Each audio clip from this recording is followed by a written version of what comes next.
तो खबरों में आगे बढ़ेंगे। बड़ी खबर देहरादून से आपको बता दें, कैबिनेट बैठक में 30 प्रस्तावों को मंजूरी मिल गई है। मसूरी को तहसील बनाए जाने का फैसला भी लिया गया है और मसूरी एसडीएम की पावर भी अब बढ़ाई गई।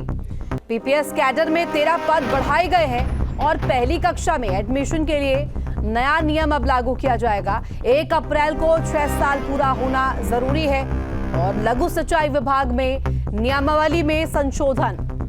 बैठक में नई एमएसएमई नीति को भी मंजूरी दी गई है।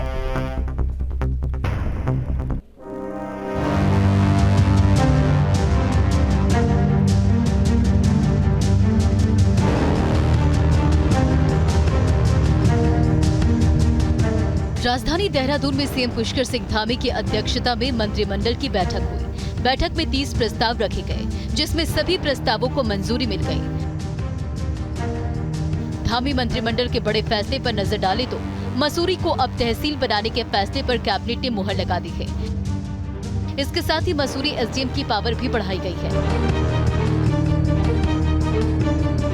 ये मसूरी आप जानते ही हैं, बहुत महत्वपूर्ण पर्यटन स्थल है और इसमें महसूस किया गया कि नैनीताल और मसूरी 2 हमारे टाउन हैं, लेकिन नैनीताल डीएम भी बैठ रहे हैं, कमिश्नर भी बैठ रहे हैं, अब माननीय हाईकोर्ट भी वहाँ है और इनके कारण काफ़ी वहाँ व्यवस्थाएं जो हैं मसूरी के मुकाबले चुस्त दुरुस्त हैं। लेकिन मसूरी में एसडीएम है वो भी पूरी तहसील नहीं थी, तो आज के निर्णय ये हुआ कि मसूरी की पूरी तहसील बनाई जाएगी, उसका निर्णय हो गया और एसडीएम को पदेन एमडीडीए का जॉइंट सेक्रेटरी भी रखा जाएगा। वहीं पीपीएस ऑफिसर के ढांचे में परिवर्तन के साथ प्रांतीय पुलिस सेवा कैडर की में 13 पद बढ़ा दिए गए हैं। साथ ही पीडब्ल्यूडी के तहत नई नियमावली को मंजूरी मिल गई है। हरिद्वार ऋषिकेश पुनर्विकास के मास्टर प्लान पर मंत्रिमंडल ने मुहर लगा दी है। तो हमारे पीपीएस ऑफिसर होते हैं, उनका ढांचा जब से प्रदेश बना उसमें कोई परिवर्तन नहीं हुआ और काम तो पुलिस का आप जानते ही हैं कि चाहे 4 धाम यात्रा हो, जहाँ कुंभ भी बढ़ रहा है, कांवड़ यात्रा भी बढ़ रही है, धीरे धीरे रेवेन्यू जो पुलिस के क्षेत्र थे वो भी धीरे धीरे डिस्ट्रिक्ट पुलिस में आ रहे हैं, हाईकोर्ट के आदेश भी हैं और इसमें पुनर्गठन किया गया है। इसमें 2 पद कम किए गए हैं और 15 बढ़ाए गए हैं, कुल 13 पद पीपीएस के सृजित किए गए हैं। इसके साथ ही नई शिक्षा नीति के तहत पहली कक्षा में एडमिशन के लिए 1 अप्रैल को 6 साल पूरा होना जरूरी है। जो नेशनल एजुकेशन पॉलिसी 2020 में आई है उसमें ये है कि पहली कक्षा में बच्चा जो है वो उसकी आयु 6 साल से कम नहीं होनी चाहिए। निर्णय हुआ है कि उत्तराखंड में 1 अप्रैल उस वर्ष को, जिस वर्ष वो पहली कक्षा में भर्ती होने जा रहा है, उस वर्ष की 1 अप्रैल को कम से कम उसकी 6 साल आयु होनी चाहिए। मंत्रिमंडल की बैठक में नई एमएसएमई नीति के साथ लघु सिंचाई विभाग नियमावली में संशोधन को भी मंजूरी मिल गई है। साथ ही राष्ट्रीय खेलों के लिए मुख्य सचिव की अध्यक्षता में कमेटी का गठन होगा। वहीं गन्ना अंशदान यूपी के बराबर करने को भी बैठक में मंजूरी मिल गई है। तो हमारा गन्ने का मूल्य भी यूपी से हमेशा 5 रुपये ज़्यादा रहता है। जितना भी यूपी तय करती है, उत्तराखंड हमेशा 5 रुपये ज़्यादा किसान को देता है। प्लस ये भी यूपी जो कमीशन है वो प्रति क्विंटल यूपी 5 रुपये 50 पैसे दे रहा है, उत्तराखंड में 9 रुपये 15 पैसे देना पड़ रहा है। तो ये मांग थी कि यूपी के बराबर कर दिया जाए। आज कैबिनेट ने ये निर्णय लिया कि यूपी के बराबर ही इसको कर दिया जाए। तो 5 रुपये 50 पैसे प्रति क्विंटल इसको किया गया। घंटों चली बैठक में सीएम धामी के साथ सतपाल महाराज समेत सभी कैबिनेट मंत्री और आला अधिकारी मौजूद रहे। देहरादून से अजित राठी के साथ टीम न्यूज स्टेट। और अब खबर चमोली से, जहां मूसलाधार बारिश से मुश्किलें बढ़ गई हैं, परेशानियां बढ़ती जा रही हैं। सड़कों पर पानी भर गया है, आवाजाही भी बाधित है और भारी बारिश से कई इलाकों में भूधसाव भी देखा जा रहा है। तो ये बड़ी खबर, मूसलाधार बारिश से लगातार परेशानी बढ़ती जा रही है। चमोली से ये बड़ी खबर है।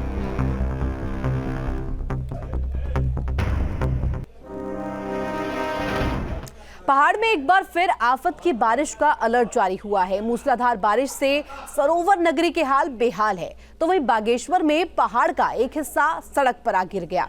पेश है खास रिपोर्ट।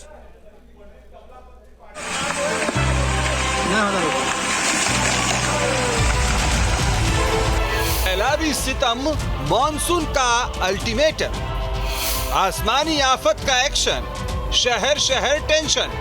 बारिश बेहिसाब, मुसीबत मूसलाधार। पहाड़ में आफत की बारिश कहर बरपाई है। कुदरत के सितम के आगे इंसान बेबस है। मूसलाधार आफत से जनजीवन अस्त व्यस्त है और इस बीच एक बार फिर मौसम विभाग ने उत्तराखंड को नया अल्टीमेटम जारी कर दिया है। जी हां, एक बार फिर भारी बारिश का अलर्ट जारी हुआ है। मौसम विभाग की भारी बारिश की चेतावनी, कई जिलों में भारी बारिश का अलर्ट। बागेश्वर, नैनीताल, चंपावत में ऑरेंज अलर्ट, देहरादून, हरिद्वार, पौड़ी में येलो अलर्ट, उधम सिंह नगर के लिए भी अलर्ट जारी। स्क्रीन पर दिख रही तस्वीर बागेश्वर की है। यहाँ कपकोट तहसील के ग्रामीण इलाके में बारिश ऐसी तबाही लाई कि देखते ही देखते पहाड़ का एक हिस्सा सड़क पर भरभरा कर गिर गया और हर तरफ मलबा ही मलबा फैल गया। आसमानी आफत और कुदरत के प्रहार की वानगी नैनीताल में भी देखने को मिली। यहाँ बारिश के सिलसिले ने ऐसी गदर मचाई कि गांव में पानी और मलबे का सैलाब आ गया। सड़कें बंद हो गई और 18 से ज्यादा परिवार आसमानी आफत के सितम के आगे बेबस हो गए। विकराल बारिश ने पहाड़ में आफत काल जैसे हालात पैदा कर दिए हैं। कुदरत की दहाड़ के आगे इंसान मुसीबत में है। आसमानी आफत के एक्शन के आगे शहर शहर टेंशन का माहौल है। लेकिन इन सब के बीच उत्तराखंड के हौसले को सलाम है, जो इन आपदाओं के बीच हिम्मत हारने नहीं देता और यहाँ हर शख्स एक योद्धा की तरह से आपदाओं से लड़ता है। Team news state. नैनीताल में लगातार बारिश से हाल बेहाल है। डीएम ने अधिकारियों को जलभराव से निपटने के लिए निर्देश भी जारी किए हैं। पानी निकासी के साथ ही मौसम के बदलते रुख से बीमारियों के फैलने का भी सिलसिला जारी है और खतरा बना हुआ है, लिहाजा फॉगिंग भी की जा रही है।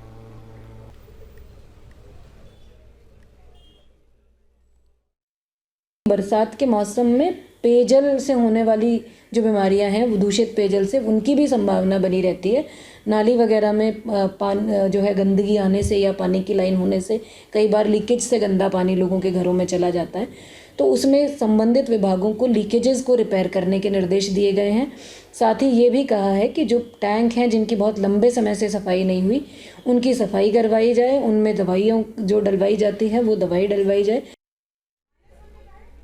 वहीं हल्द्वानी में कांग्रेस कार्यकर्ताओं ने सरकार के खिलाफ प्रदर्शन किया। इस दौरान जमकर नारेबाजी भी की गई और पुतला दहन किया गया। कांग्रेस नेताओं का कहना है कि किसी सरकार में महिलाएं असुरक्षित रही हो तो वो हमारी सरकार है और अभी बीजेपी की सरकार में कहीं ना कहीं महिलाएं असुरक्षित है। लगातार अत्याचार बढ़ रहे हैं, लिहाजा वो प्रदर्शन करने को मजबूर है।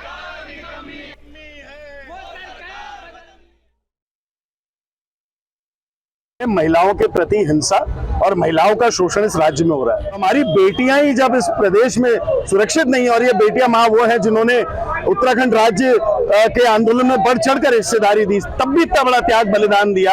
आज इस राज्य की परिकल्पना जिन लोगों ने करी थी, इस राज्य में जो महिलाओं के साथ शोषण हो रहा है, क्या ये सही है? और मैं पूछना चाहता हूँ राज्य की सरकार से कि क्या सख्त कदम वो ले रहे हैं महिलाओं को सुरक्षित महसूस कराने के लिए इस प्रदेश में? माननीय मुख्यमंत्री जी जवाब दें। वहीं देहरादून में बीज घोटाले पर कृषि मंत्री गणेश जोशी की प्रतिक्रिया सामने आई है। उन्होंने कहा है कि मामले पर एफआईआर दर्ज हो गई है, किसी भी कीमत पर दोषियों को बख्शा नहीं जाएगा। कहना है ये धामी सरकार है। इस मामले में एफआईआर ऑलरेडी हो चुकी है और एक आईएएस जेल के अंदर है। जैसे ही लिखित वो आएगा उसकी पूरी कार्रवाई होगी, कोई भी दोषी होगा उसे बख्शा नहीं जाएगा। ये उसको सिंधामी सरकार का संकल्प है। 2016 का ये मामला है, जब तत्कालीन माननीय मंत्री जी के संज्ञान में ये मामला आया तो उन्होंने जांच के आदेश दिए थे और उसके बाद ये अधिकारी द्वारा फाइलों को लगातार घुमाया जा रहा था। और जैसा कि आप लोग बता रहे हैं मीडिया के माध्यम से कि फाइल गायब हुई है, उसमें जो है एफआईआर हो चुकी है और अभी तक मैंने कहा कि कोई भी लिखित सूचना हमारे विभाग के पास नहीं है। और मैं निश्चित ही कह सकता हूँ कि इसमें कोई भी व्यक्ति होगा उसको हम बख्शेंगे नहीं। यह हमारी सरकार का संकल्प है। इन दिनों हरिद्वार की जिला कारागार लगातार चर्चाओं का विषय बने हुई है और ऐसे में गैंगस्टर सुनील राठी के बाद अब पीपी पांडे के साथ 11 अपराधियों को हरिद्वार जेल में शिफ्ट किया गया है। वरिष्ठ जेल अधीक्षक मनोज कुमार आर्य ने बताया कि कोई भी हो, किसी भी कीमत पर मोबाइल इस्तेमाल नहीं करने दिया जाएगा।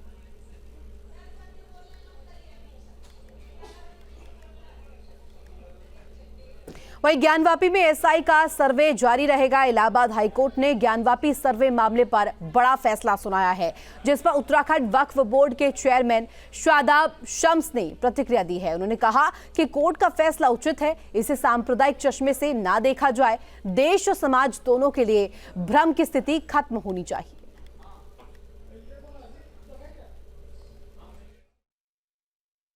योगी आदित्यनाथ जी इस बात को कह रहे हैं कि वहाँ पर त्रिशूल के निशान हैं, वहाँ कहीं दीवार पे आकृतियाँ भी हैं कुछ मूर्तियों की।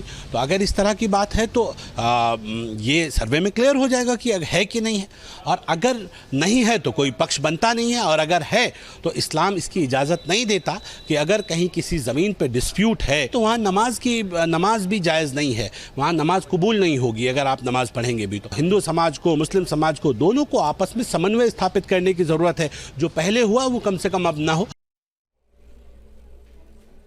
वहीं सपा नेता स्वामी प्रसाद मौर्य का बद्रीनाथ और केदारनाथ पर बयान सामने आया है। उन पर भारी पड़ सकता है जो बयान हरिद्वार में अधिवक्ता अरुण भदौरिया ने सीजेएम कोर्ट में स्वामी के खिलाफ वाद दायर कर और आईपीसी की धारा 295A, 298, 504, 153 के तहत कार्रवाई की मांग की है।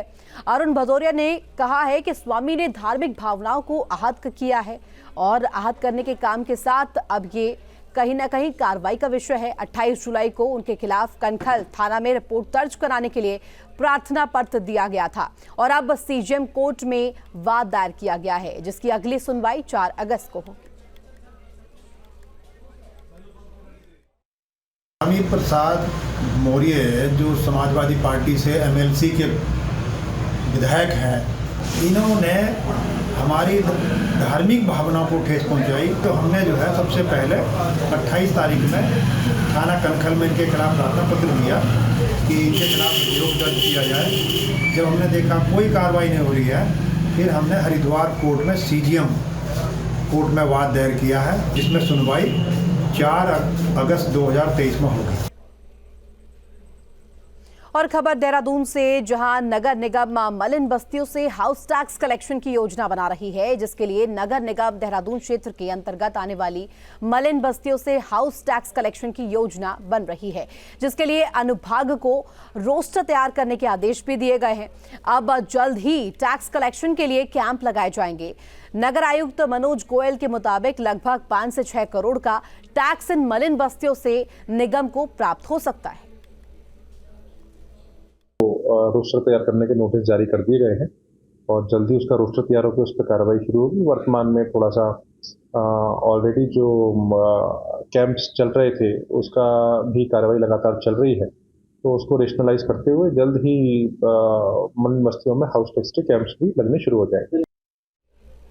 तो इसी के साथ फिलहाल रुकेंगे छोटे से ब्रेक के लिए। ब्रेक के बाद जल्द हाजिर होते हैं।